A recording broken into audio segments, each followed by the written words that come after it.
What's the deal here? This place is filthy. You're obviously using your illness as a way to slack off on housework. You know how much I like things clean. Normally, you should come home even from the hospital to clean and greet your husband. The man I call my husband is likely not human. He must be a devil or something. Otherwise, how could he say such absurd things to his wife who is in the hospital for cancer? But what this clueless man doesn't know is that he is about to hear. I'm sorry, but your wife just passed away. These words are merely the prologue to the hell that awaits him. A message from the doctor. My name is Bella, a 32-year-old office worker. I've been married to my husband Ronald for almost 2 years, introduced by a mutual friend. I wish I could say we have a smooth marital life, but that's far from true. Work is fulfilling, and I'm genuinely happy when my efforts are recognized. The job is going well, but these issues within the household? When I came home tired from work, Ronald, who gets home before me, is the one to greet me. As I change into loungewear, I ask, "Is a ready-made dinner okay?" Ronald sighs. "Oh, you're cutting corners just because you work. Look at this." He shows me a picture of a lavish dinner spread. By the way, he's shown it to me countless times before. This all began when Ronald attended his high school reunion about a year ago. He changed little by little after coming back, influenced by something. He showed me a picture of trendy rooms saying, "I want to unify the furniture color and make the room look like this." Apparently, he went to a friend's lavish high-rise apartment after the reunion and started envying his friend's lifeless, chic room. However, that friend is a young and successful businessman. We don't make enough to maintain a lifestyle on par with his. Next, he suggests moving to an apartment that would cost 3 times our current rent. So, how are we going to pay for that? Ronald replies to my incredulous face, "You're good at budgeting, Bella. We're both working, so we'll figure it out, right?" I finally lost it with my husband, who just chuckled dismissively. Listen, enough is enough. I don't know if you're aiming for a luxurious lifestyle or what, but have you ever heard of living within your means? You talk about managing the household budget, but what about the money for the beer you're drinking right now? From now on, pay for it from your own pocket money. I glared at him sternly. He seemed frightened and sad. Wow, calm down. I was just making a light comment. It's a buzzkill when you can't even take a joke.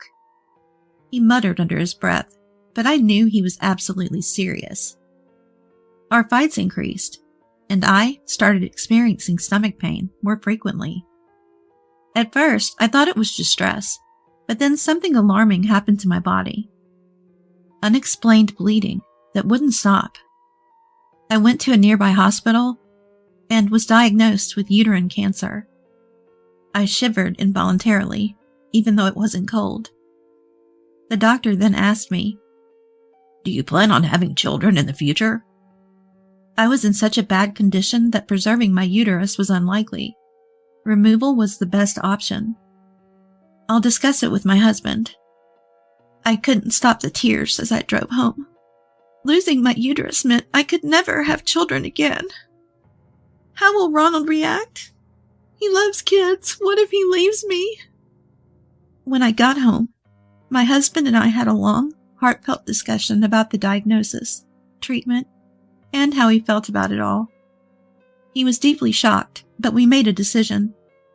I took a leave of absence from work and began my treatment. Ultimately, we chose to proceed with a hysterectomy followed by chemotherapy.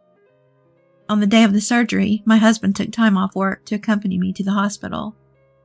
Even though I wouldn't be home for a while, he seemed oddly cheerful, which struck me as strange. After enduring an 8-hour major surgery, I lost my uterus. The doctor explained that I was at the lowest stage of the disease. During my hospital stay, co-workers and friends came to visit. When a friend with a child came, my heart ached with guilt. Walt and Amelia, my father-in-law and mother-in-law who lived nearby, also visited. Amelia followed her words of sympathy with, "We understand it's hard for you, Bella, but going forward, please manage the household and finances well." Walt immediately intervened. "Not now, Amelia. Bella, don't worry about it." I didn't understand their intentions at the time.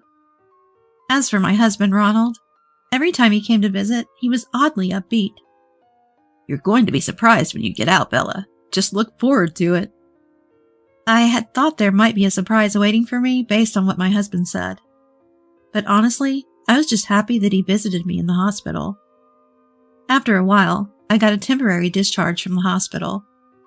I was thrilled to return home after so long, but I realized I would have to be readmitted soon for chemotherapy.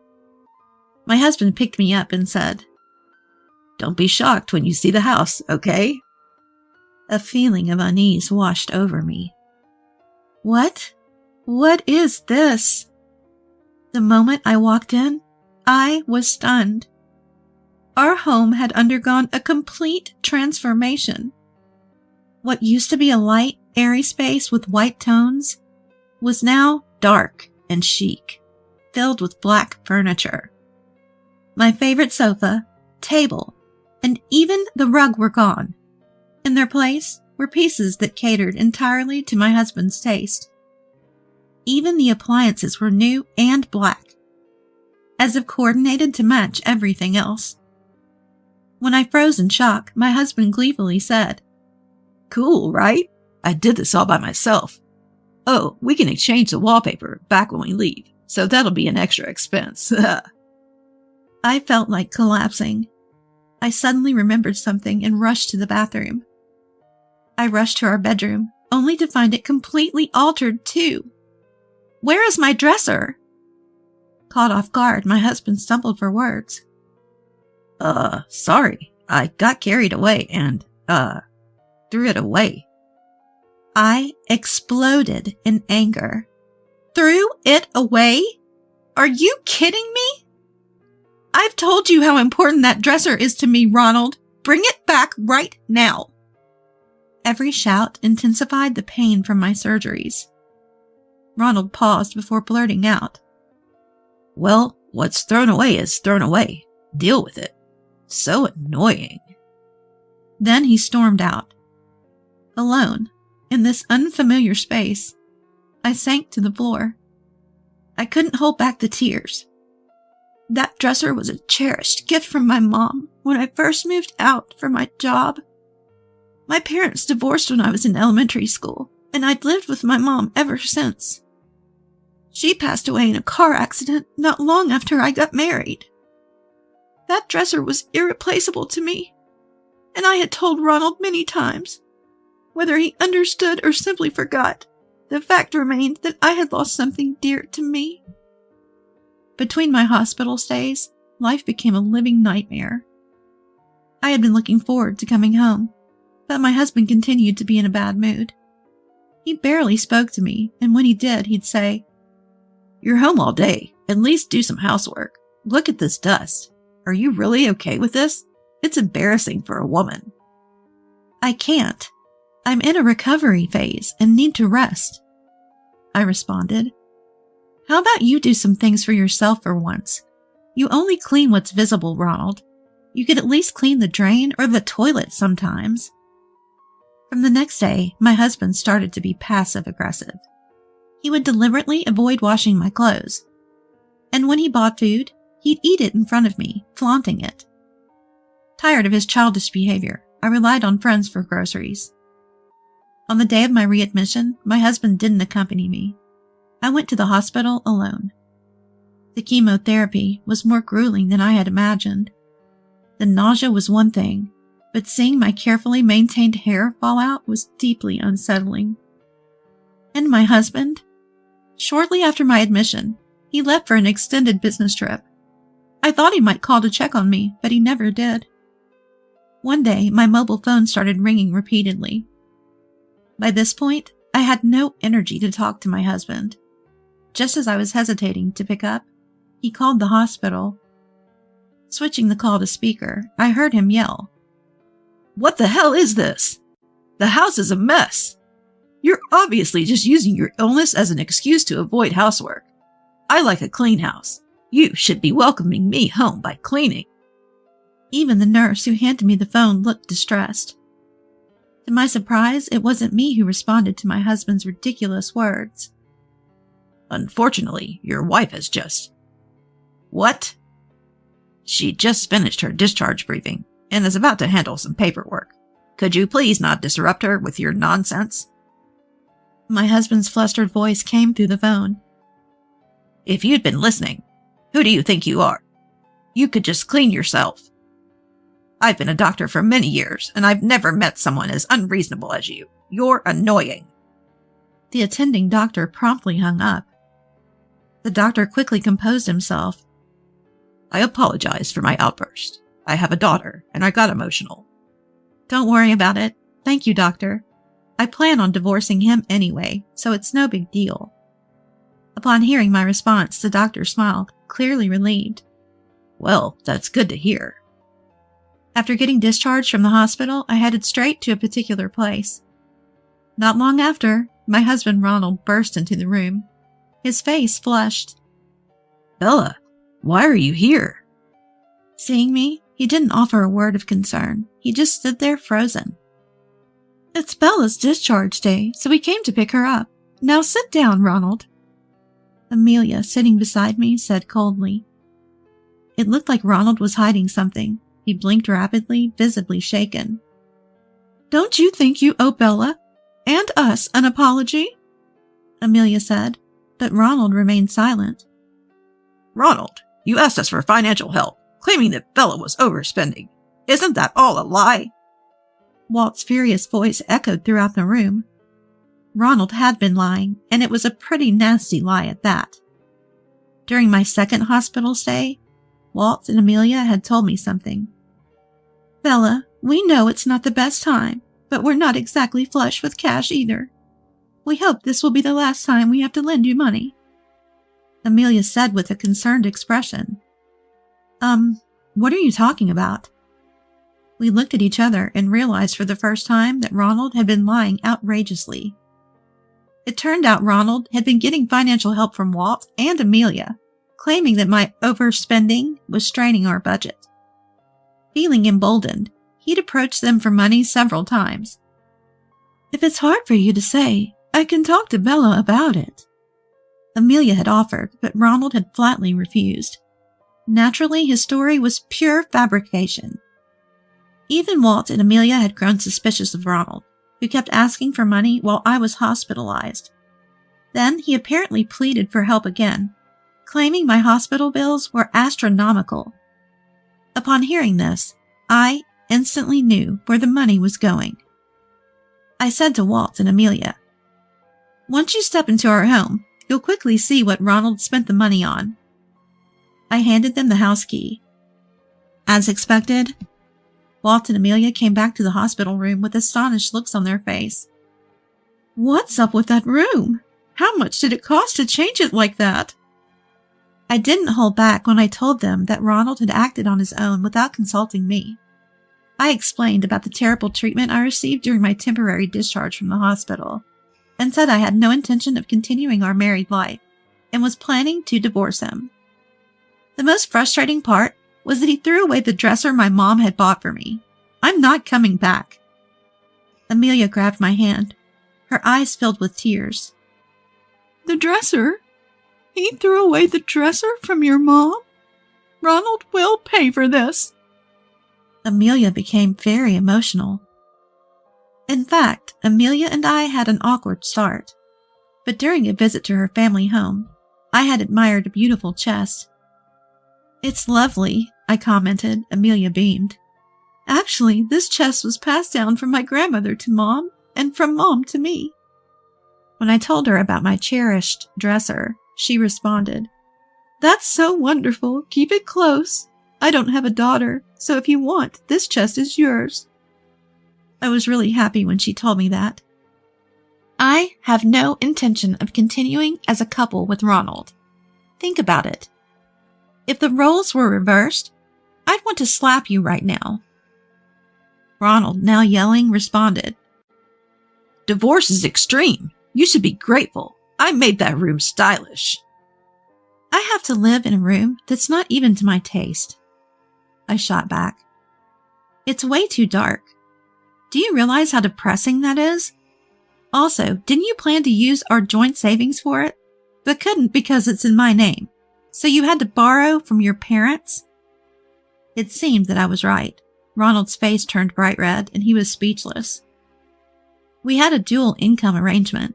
Living expenses went into an account in Ronald's name, while savings went into an account in my name. The primary purpose of those savings was for when we had a child. It seemed like when I got cancer, Ronald thought, "We can't have kids anyway. Might as well use that money for whatever I want." I was heartbroken by the situation. "Can't you see how much I've cherished Bella? How can you even talk about divorce? This is unfair." I looked at my sobbing husband with cold eyes. That's when Amelia, who was sitting next to me, chimed in. "Someone who really cares wouldn't say such awful things. It's no big deal if the house gets dusty when no one's there. Walt and I were right there when you made that ridiculous call to the hospital. We were so disappointed we could cry." Walt's face was flushed red, staring down at my husband. It was a relief to have reasonable people on my side. I finished my treatments, but that doesn't mean I won't relapse. Ronald, you don't even seem to care about my well-being, let alone my hair loss and frail body. All you care about is saving your own skin. That's why this isn't working.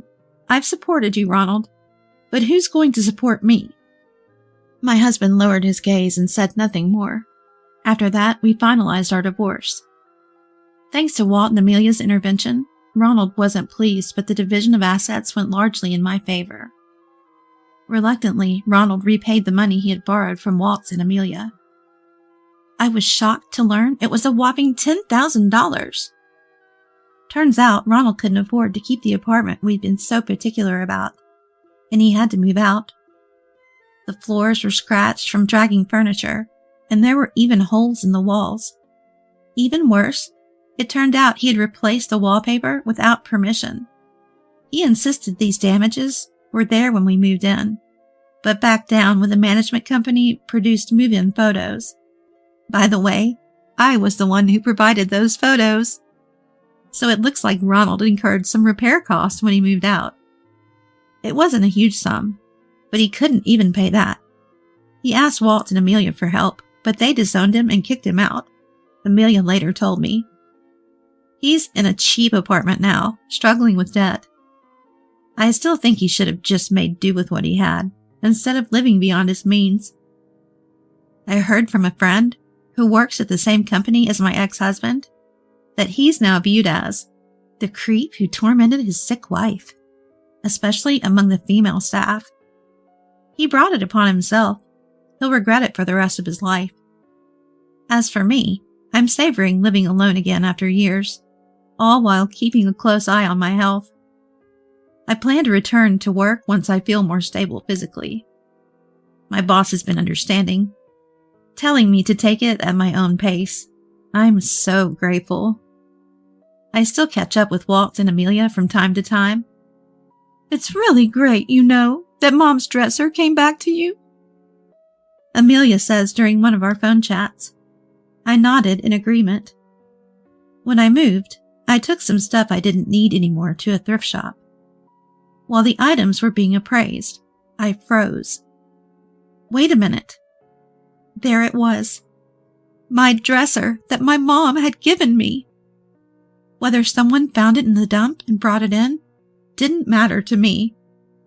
It may not be a pricey piece, but there's no dresser that could replace it for me. A few days later, the dresser, now cleaned up a bit, arrived at my new place.